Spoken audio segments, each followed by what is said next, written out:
पीले दांत वाली बहू। रंजना कभी ब्रश नहीं करती थी। उसे कितनी बार उसके माँ बाप ने डांटा, लेकिन उसका कोई असर उस पर होता ही नहीं था, जिस कारण से उसके दांत पीले पीले हो जाते हैं। शादी के बाद। अरे बहू, वैसे तो तुझ में कोई कमी नहीं है, पर तेरे दांत इतने पीले कैसे हैं बेटा? कैसे मतलब? कोई सर्जरी थोड़ी ना कराई है। वो तो क्या नाम, मैं ब्रश नहीं करती थी तो पीले हो गए। अब क्या करूं? आप कहें तो लाल करवा लूं या फिर काले?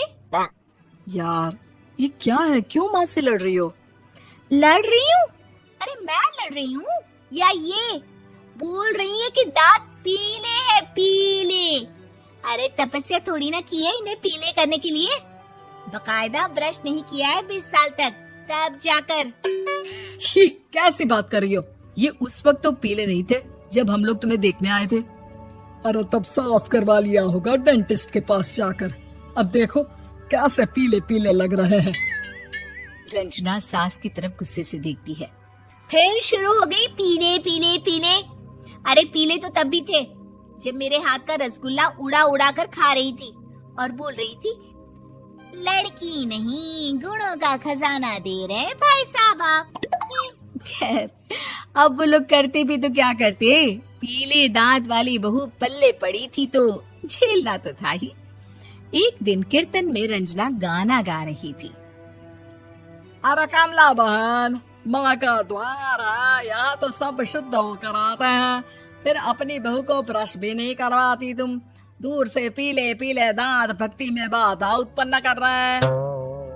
अरे कोई 2 साल के बच्ची थोड़ी ना लेकर आई हूँ मैं बहू बनाकर। अच्छी खासी लड़की है, अरे कैसे करवाऊं ब्रश? ये तो उसे खुद करना चाहिए ना। अब माँ बाप तो इसके जैसे तैसे निपटा दिए, ये नहीं सोचा कि सास कैसे संभालेगी। सास बहू को लेकर घर आ जाती है, लेकिन सोच लेती है कि अब इसे लेकर कहीं नहीं जाएगी। अगले रोज बहू कहती है, अरे क्या हो गया, मंदिर नहीं जाना क्या? कीर्तन का वक्त हो रहा है। मेरी मधुर वाणी से कान्हा जी जागते हैं और सोते हैं। आप तो जानती है ना उनकी भक्ति में कितना मन लगता है मेरा। वो क्या है ना, तबीयत ठीक नहीं लग रही है मेरी, आराम करूंगी मैं। तबीयत ठीक नहीं लग रही? अभी तो मिथुन के गाने पर नाच रही थी आप, और अब बोल रही है कि तबीयत ठीक नहीं लग रही। अरे भक्ति में मन लगा लो सासू माँ, ऊपर जाना है, क्या मुंह दिखाओगी आप? हाँ? सास को बहू की बात पर गुस्सा आ जाता है। मैं क्या मुंह दिखाऊंगी, इसकी चिंता तो ना कर, समझी?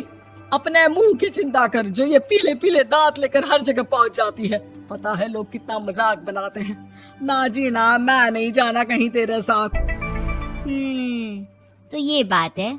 कोई ना, मत जाओ, मैं अपने कमरे में ही बैठकर भक्ति कर लूंगी। ऊपर वाला दांत थोड़ी ना देखता है, मन देखता है, भावना देखता है। और अरे बस बस, तू सब कुछ दिखा, बस ये सफेद चमकदार दांत ना दिखाना किसी को, है? जा यहाँ से। बहू को सास की बात का कोई फर्क नहीं पड़ता, वो तो जैसी थी वैसी ही रह जाती है। सुबह नहाकर किचन में खाना बनाना, फिर खाना खाना, कीर्तन भजन करना और सो जाना। एक दिन, माँ जी मैं सहेली के घर जा रही हूँ, शाम को लेट आऊंगी। हाँ हाँ तो जाना, मैंने कौन सा तेरी आरती करनी है घर पर बैठकर। रंजना सहेली के घर जाती है, जहाँ वो पार्टी में जाने की तैयारी कर रही होती है। अरे शिखा, कहाँ जाने की तैयारी कर रही है? मैं गलत वक्त पर आ गई क्या? अरे नहीं यार, उल्टा सही वक्त पर आ गया। मैंने ये साड़ी और ज्वेलरी निकाली है यार, शाम को इनके ऑफिस की एक पार्टी में जाना है। बताना कैसा लग रहा है ये सब? नहीं यार, इस ड्रेस के साथ तो वो वाली ज्वेलरी अच्छी लगेगी। हाँ हाँ सही बोल रही है, मैंने ध्यान ही नहीं दिया। वैसे तो हमेशा से मस्त फैशन सेंस रखती है। तो बड़ा जाती होगी ना पति के साथ पार्टी में। रंजना कुछ नहीं बोलती, बस सोचती है कि यार काश ये बात सही हो जाती, पर मैं क्यों नहीं जाती पार्टी में? क्या इन लोगों की कोई पार्टी होती नहीं होगी? रंजना घर आती है और रात में पति से सवाल करती है, एक बात बताइए, आप मुझे किसी पार्टी में क्यों नहीं ले जाते? क्या आपके यहाँ ऑफिस में पार्टी नहीं होती? पति बेचारा क्या कहता कि दांत पीले हैं तुम्हारे इसलिए। अरे कोई पार्टी होती नहीं हम लोगों के ऑफिस में, तो कहाँ से लेकर जाऊं? और मार्केट, मॉल, कहीं वीकेंड घूमना, कहीं तो। अरे यार, सारे हफ्ते में एक छुट्टी मिलती है, तो सोचता हूँ कि आराम ही कर लूं। क्यों?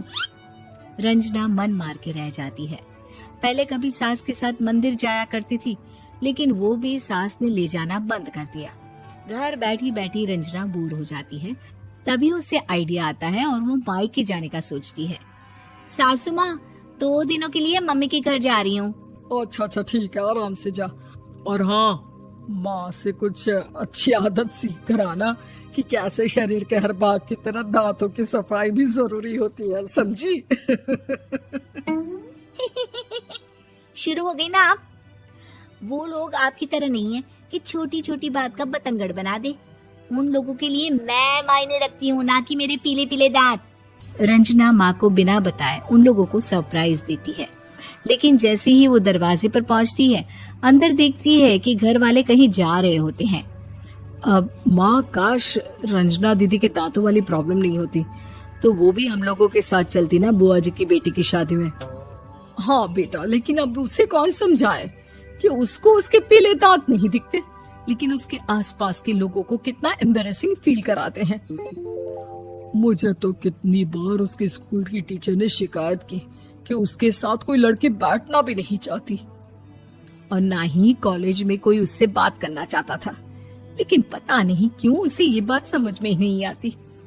कोई कमी नहीं है उस लड़की में, बस यही कि दांत पीले हैं। वो तो भला हो जीजाजी और उनकी माँ का, जो दीदी को जैसी है वैसे ही रखा हुआ है। रंजना को अपने घर वालों की बात सुनकर बहुत दुख होता है। वो सोचती है कि वो क्या करे, लेकिन फिर वो सीधा डेंटिस्ट के पास जाती है, अपने दांत चमकाती है और कसम खाती है कि वो रोज ब्रश करेगी। अरे क्या हो गया? तुम तो 2 दिनों के लिए गई थी ना, पर कोई ना, अच्छा है, चलो आ गई तो। रंजना सास के सामने आकर खड़ी हो जाती है और पूरी स्माइल करती है, उसके चमकदार दांतों को दिखाती हुई। चले मंदिर।